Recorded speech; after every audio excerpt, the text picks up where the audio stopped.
জুলাই গণ অভ্যুত্থান বাংলাদেশের স্বাধীনতা সংগ্রামের পরে বাংলাদেশের রাজনৈতিক ইতিহাসে সবচেয়ে বড় ঘটনা। একটা ফ্যাসিস্ট সরকার, যেই সরকার 16 বছর ধরে বাংলাদেশের মানুষকে নির্যাতিত করেছে, বাংলাদেশের বিরোধী রাজনৈতিক নেতাকর্মীদের খুন করেছে এবং বাংলাদেশের জনগণের অধিকারকে হরণ করেছে, সেই সরকারের বিরুদ্ধে সাধারণ ছাত্র জনতা নেমে এসে গণ অভ্যুত্থান ঘটিয়েছিল। এই গণ অভ্যুত্থানের কতগুলো দাবি ছিল? এই গণ অভ্যুত্থানের অন্যতম প্রধান দাবি ছিল যেই ফ্যাসিস্ট সরকার, যেই ফ্যাসিস্ট বাহিনী এই ধরনের হত্যাযজ্ঞ করেছে, 16 বছরে মানুষকে নির্যাতন করেছে, অনেকগুলো গণহত্যা করেছে, মানুষের টাকা লুট করেছে, সেই ফ্যাসিস্ট সরকার এবং তার বাহিনীর বিচার করতে হবে।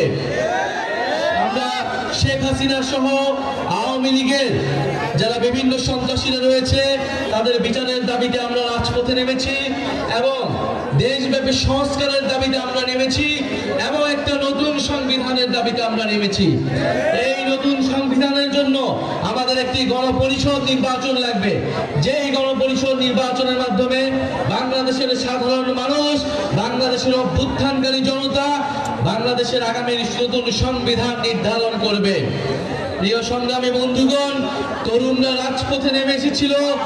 তরুণদের উদ্দেশ্যে আমাদের এই জাতীয় নাগরিক পার্টি গঠিত হয়েছে, তরুণদেরকে ক্ষমতায়িত করে বাংলাদেশের সকল শ্রেণীর সকল বয়সের মানুষের জন্য একটি সুন্দর বাংলাদেশ উপহার দেবার জন্য।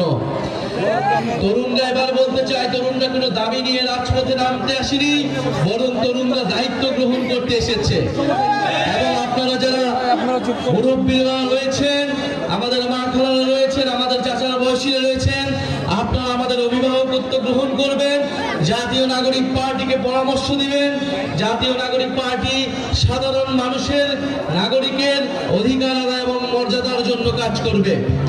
প্রিয় নেত্রকোনাবাসী, আমরা বলেছি এই মুজিববাদ এবং এই যে ভারতীয় আধিপত্যবাদের বিরুদ্ধে বাংলাদেশের যে সংগ্রাম শুরু হয়েছে, বাংলাদেশপন্থী, বাংলাদেশের স্বাধীনতা, সার্বভৌমত্ব এবং আঞ্চলিক অখণ্ডতা রক্ষার জন্য, মানবিক মর্যাদা নিশ্চিতের জন্য জাতীয় নাগরিক পার্টি কাজ করে যাবে।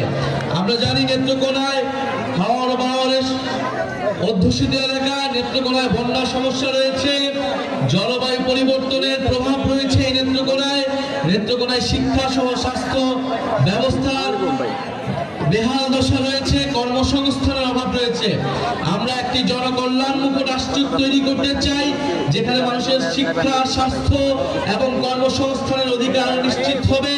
নেত্রকোনা মানুষের যে বন্যা দুর্যোগের বেহাল দশা রয়েছে, সেখান থেকে একটা টেকসই সুব্যবস্থা জাতীয় নাগরিক পার্টি করার জন্য, নেত্রকোনাবাসীর সেই টেকসই ব্যবস্থা করার জন্য কথা বলবে।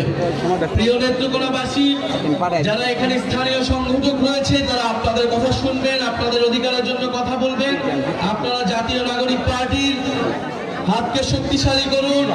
জাতীয় নাগরিক পার্টি যে লক্ষ্য উদ্দেশ্য নিয়ে নেমেছেন, তাতে নেত্রকোনাবাসী সহ বাংলাদেশের সাধারণ মানুষ উপকৃত হবে। আপনারা জাতীয় নাগরিক পার্টির সাথে থাকুন।